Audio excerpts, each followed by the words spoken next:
Oke, selamat pagi. Selamat datang di presentasi dari kelompok kami yang beranggotakan Paulina, Fatia, Azhar, dan Leonardo. Next.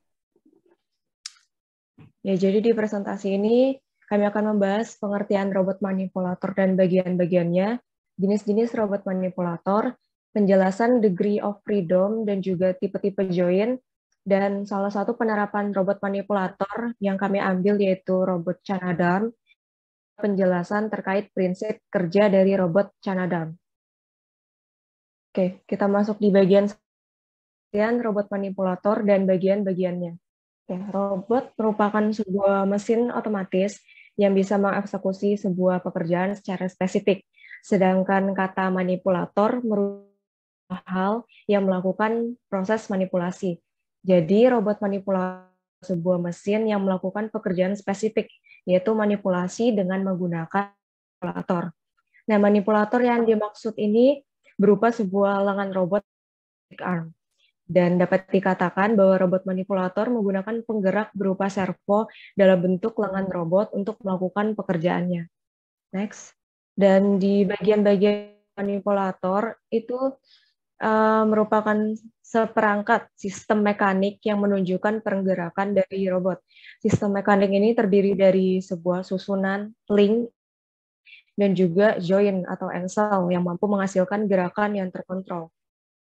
Di gambar ini juga ada dipoinkan bagian-bagiannya, mulai dari link yaitu badan, kemudian join yaitu engsel atau sendi tadi, penghubung antar link, kemudian sebuah arm yaitu lengan yang melakukan pergerakan, ada wrist, sebuah pergelangan yang menghubungkan antara lengan dan sebuah end effector, di mana end effector itu merupakan komponen paling ujung atau paling akhir dari manipulator yang menjadi penghubung dengan objek yang mau dimanipulasi nanti.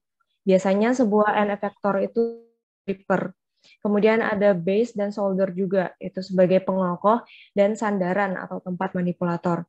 Dan ada komponen lainnya juga yang sama seperti robot pada umumnya, ada sensor, aktuator, microcontroller, dan juga catu daya. Next. Dan manipulator ada beberapa. Bagian pertama dibedakan berdasarkan karakteristik geraknya. Manipulator, di mana linknya bergerak dalam bidang yang sejajar satu sama lain. Vertical manipulator, di mana link bergerak dengan gerakan bola atau sphera. Kemudian spasial manipulator, dengan salah satu linknya bergerak dengan gerakan spasial umum. Kemudian bagian kedua berdasarkan karakteristik kinematiknya, yaitu open loop manipulator, bergerak membentuk sebuah rantai terbuka. Manipulator, link bergerak membentuk sebuah rantai tertutup. Kemudian yang terakhir, hybrid manipulator, itu jika linknya bergerak membentuk sebuah rantai terbuka, rantai tertutup. Selanjutnya adalah jenis-jenis robot manipulator yang ada saat ini. Next. Nah, ini beberapa robot yang dipakai pada industri. Ya, ini namanya Cartesian Coordinate Robot. Robot ini memiliki 3 sumbu yang dapat bergerak linear. Jadi, dia dapat bergerak ke sumbu X, Y, dan Z. Nah, kebanyakan robot ini digunakan di industri otomotif. Keuntungannya adalah yaitu dia bisa sekaligus gerak ke 3 sumbu. Tetapi kekurangan dari robot ini adalah dia memiliki base yang cukup besar sehingga memakan tempat yang juga cukup besar. Next. Selanjutnya ada Skara Robot. Skara Robot adalah robot yang dirancang supaya bisa mengikuti gerakan seperti lengan manusia. Robot ini memiliki 2 join revolute dan juga 1 prismatic join. Robot Skara memiliki keterbatasan gerak, tapi juga kelebihan karena dapat bergerak lebih cepat dari robot-robot yang memiliki sumbu banyak. Dan juga keuntungan robot ini adalah daya tahannya kuat dan juga tahan lama. Sebagian besar robot yang seperti lengan ini digunakan dalam aplikasi tujuan yang membutuhkan gerakan dari suatu titik ke titik yang lainnya dengan cepat dan juga berulang. Seperti pembuatan palet, bongkar muat mesin, ataupun merakit sesuatu. Next. Selanjutnya adalah Puma Robot. Puma Robot adalah robot industri yang paling umum digunakan dalam perakitan. Robot ini mirip dengan robot sebelumnya yaitu Skara. Tetapi robot ini memiliki fleksibilitas yang lebih besar daripada Skara. Tetapi kekurangannya adalah robot ini lebih tidak presisi dibanding Skara. Next. Nah, ini adalah KUKA U-Bot. Ini adalah tipe robot AGV, yaitu Automated Guided Vehicle, yaitu dia bisa bergerak tanpa adanya manusia gitu loh. Tapi tetap dikontrol atau diprogram. KUKA U-Bot merupakan robot yang digunakan dalam beberapa research. KUKA U-Bot adalah robot mobile robot yang telah dirancang sebagai open source platform. Jadi robot ini banyak digunakan untuk research dan pembelajaran. Next. Oke, selanjutnya adalah degree of freedom pada robot manipulator serta tipe-tipe join yang ada pada saat ini. Nah, degree of freedom adalah jumlah terkecil koordinat yang bernilai real yang diperlukan untuk merepresentasikan sebuah konfigurasi. Konfigurasi sendiri berarti representasi dari poin-poin pada suatu benda, misalnya posisi pada sumbu X, sumbu Y, sumbu Z, ataupun rotasi pada sumbu X, sumbu Y, dan sumbu Z.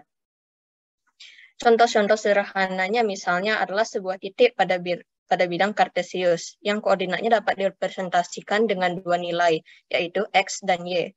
Maka dapat disimpulkan berdasarkan dua nilai ini bahwa titik pada bidang kartesius tersebut memiliki dua degree of freedom atau dua DOF. Contoh lainnya dapat dilihat pada sebuah koin yang tergeletak di meja datar. Konfigurasi koin tersebut dapat dideskripsikan dengan 3 koordinat, yaitu koordinat X dan Y untuk merepresentasikan titik tertentu pada koin ini, serta koordinat theta yang merepresentasikan orientasi dari koin. Bisa juga ada variabel keempat, yaitu variabel yang bisa merepresentasikan sisi koin yang sedang menghadap ke atas, tetapi nilai ini bernilai diskret, yaitu angka atau gambar, bukan kontinu seperti 3 koordinat yang sebelumnya. Nah, maka dapat disimpulkan bahwa konfigurasi adalah spesifikasi lengkap dari posisi setiap titik pada robot. Jumlah terkecil n dari koordinat yang bernilai real yang dibutuhkan untuk merepresentasikan konfigurasi robot tersebut adalah jumlah dari degree of freedom dari robot tersebut. Ruang dimensi n yang berisi semua kemungkinan konfigurasi robot disebut configuration space atau ruang konfigurasi, bisa juga disingkat C-space. Konfigurasi dari sebuah robot direpresentasikan dari sebuah titik di dalam C-space-nya. Misalkan robot yang tertera pada ilustrasi ini memiliki 5 degree of freedom, yaitu masing-masing 1 koordinat untuk waist rotation, shoulder rotation, elbow rotation, wrist rotation, dan grip rotation. Selanjutnya adalah tipe-tipe join pada robot manipulator. Yang pertama adalah revolute join yang memungkinkan gerakan rotasi yang mengitari sumbu join. Ini memiliki 1 degree of freedom. Dan prismatic join yang memungkinkan gerakan translasi dengan 1 degree of freedom juga. Selanjutnya ada helical join atau screw join yang memungkinkan gerakan rotasi sekaligus translasi di sekitar sumbu sekrup. Join ini juga memiliki 1 degree of freedom. Dan selanjutnya mirip seperti helical join, cylindrical join juga memungkinkan gerakan translasi dan rotasi. Bedanya, join ini kedua gerakannya bersifat saling bebas, berarti bisa rotasi saja ataupun translasi saja. Maka, join ini memiliki 2 degree of freedom. Kemudian, ada universal join yang terdiri dari sepasang revolute join yang disusun sehingga kedua sumbu joinnya menjadi tegak lurus seperti ini. Maka join ini memiliki 2 degree of freedom, dan terakhir ada spherical join yang bisa juga disebut sebagai ball and socket join, memiliki 3 degree of freedom dan bisa bergerak ke segala arah seperti sendi pada bahu manusia. Selanjutnya yaitu penjelasan contoh penerapan robot manipulator di dunia nyata. Kita mengambil contoh Canadarm. Next. Canadarm atau Shuttle Remote Manipulator System atau SRMS itu sebenarnya dibutuhkan karena ada gabungan joint venture antara perusahaan Amerika Serikat sama Kanada untuk mensuplai program NASA Space Shuttle. Nah, robot ini berbentuk lengan yang berfungsi dalam pengambilan perangkat keras yang dikirim ke luar angkasa yang akan digunakan untuk melakukan penginstalan upgrade untuk stasiun luar angkasa ISS di sana nanti. Biasanya Canadarm atau SRMS ini dirancang untuk memiliki umur 10 tahun atau sekitar 100 misi. Nah, misi yang terkenal yang sukses dengan hasil yang impresif itu sebenarnya adalah misi STS-91 yang sekaligus menjadi misi ke-50. Selanjutnya. Nah, untuk spesifikasi Canadarm sendiri, Canadarm memiliki panjang sekitar 15,2 meter atau kaki, diameter 38 cm, sekitar 15 inci. Nah, berat pribumi itu sekitar 410 kg. Nah, karena beratnya itu, di bumi sendiri sebenarnya Kanadam harus ditopang dengan bantuan alat lain agar tidak mengalami kerusakan. Nah, untuk kecepatan bergerak, jika Kanadam tidak mengambil sebuah objek, maka kecepatannya sekitar 60 cm per second. Jika Kanadam sedang membawa sebuah objek, maka kecepatannya 6 cm per second. Nah, untuk upper and lower arm boom ini sebenarnya untuk hubungan antara bagian atas sama bawah, dia menggunakan material karbon composite yang sebenarnya ini untuk menjaga ketahanan di luar angkasa nanti. Untuk wrist joint, kita ketahui bahwa angsle dari wrist joint ini memiliki degree of freedom sebesar 3 degree of freedom, dan elbow joint 1 degree of freedom, dan shoulder joint itu 2 degree of freedom. Selanjutnya, selanjutnya kita akan menjelaskan prinsip kerja dari robot manipulator Kanadam. Next. Nah, seperti yang Kanadam itu sebenarnya dikontrol oleh astronot itu sendiri. Nah, cara pengontrolannya gimana? Sebenarnya astronot akan memasuki ruang robotic workstation. Di sana ada tampilan seperti layar dan hand controller. Nah, tampilan layar ini merupakan tampilan CCTV yang sudah tertempel pada bagian depan dari Kanadam, bagian lengan bawah. Nah, selanjutnya astronot akan memantau pergerakan dari Kanadam dengan hati-hati untuk melakukan proses pengambilan barang di payload bay nanti. Next, untuk mekanisme gerakan sendiri, sebenarnya Kanadam dibagi menjadi beberapa bagian, yaitu upper arm boom untuk bagian atas dan lower arm boom. Nah, upper arm boom sebenarnya ini bagian di mana tertempel base dan selanjutnya untuk join di LB pas join. Nah, untuk base sendiri, untuk base robot Kanadam itu sebenarnya tertempel pada bagian shuttle di stasiun luar angkasa.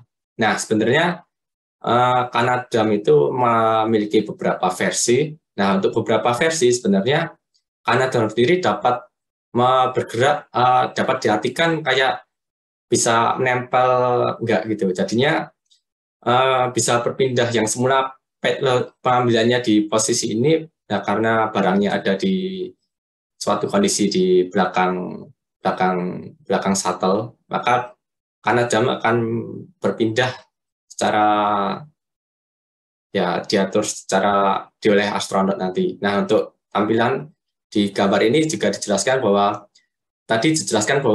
terdapat 6 degree of freedom dan masing-masing wrist,